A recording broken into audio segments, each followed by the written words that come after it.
Welcome to my channel. The Cheshire Home Invasion.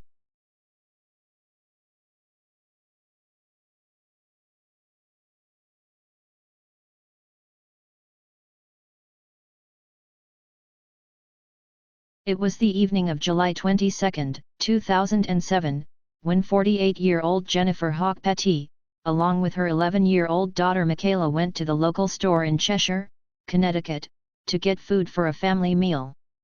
Unbeknown to them both, Joshua Komisarjevsky had taken an interest in them. He would follow them back home, where he contacted his friend Stephen Hayes by text message. They were both planning to rob the Petits' home when it was dark. The men entered the home in the early hours of July 23. On entering the home, they found Dr. Petty asleep on a couch.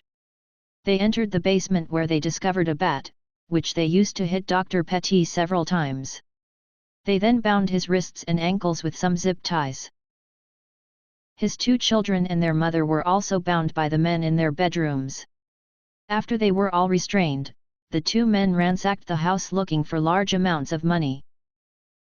Stephen Hayes then left and was caught on camera buying gasoline, which he took back to the house. While Stephen was out getting gasoline, Joshua sexually abused the 2 girls. Later on, Jennifer was taken to her bank, where she was forced to withdraw $15,000. While she was at the bank, she informed the bank teller of her situation at home. The bank teller then informed the bank manager, who contacted the police to tell them what was happening. The police arrived at the Petits' home, where it is believed they waited outside for some time. There would later be anger over this. Jennifer would also be sexually abused and murdered. Her body was then doused in gasoline. The 2 men then went around the house, dousing the home with the gasoline Stephen had brought. They then started a fire, in an attempt to destroy evidence and DNA. However, in the meantime, Dr. Petty had managed to free himself of his restraints and crawled to his neighbor's yard to seek help, despite his terrible injuries. The men both tried to flee the scene in the Petits' car, but were soon caught by police after they crashed the car. Once the fire was put out, the grim discovery was made of Haley, the Petits' oldest daughter, Michaela, the Petits' youngest daughter, and Dr. Petty's wife, Jennifer. It was found that Haley had managed to free herself from her restraints, and was found in the hallway where she died of smoke inhalation. Michaela had also died as a result of smoke inhalation, and was discovered still in her bedroom. Jennifer was also discovered where she had died earlier.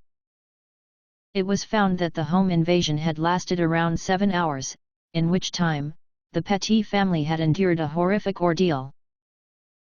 Both men were arrested and confessed to the murders.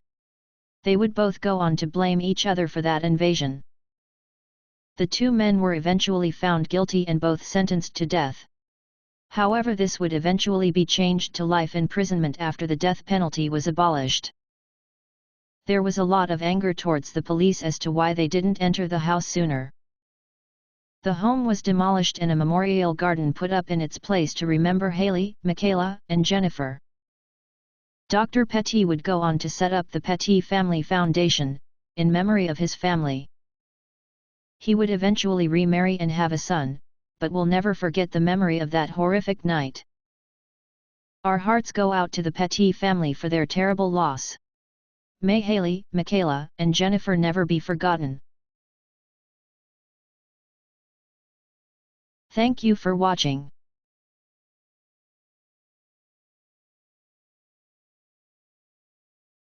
Please subscribe to my channel to view other content.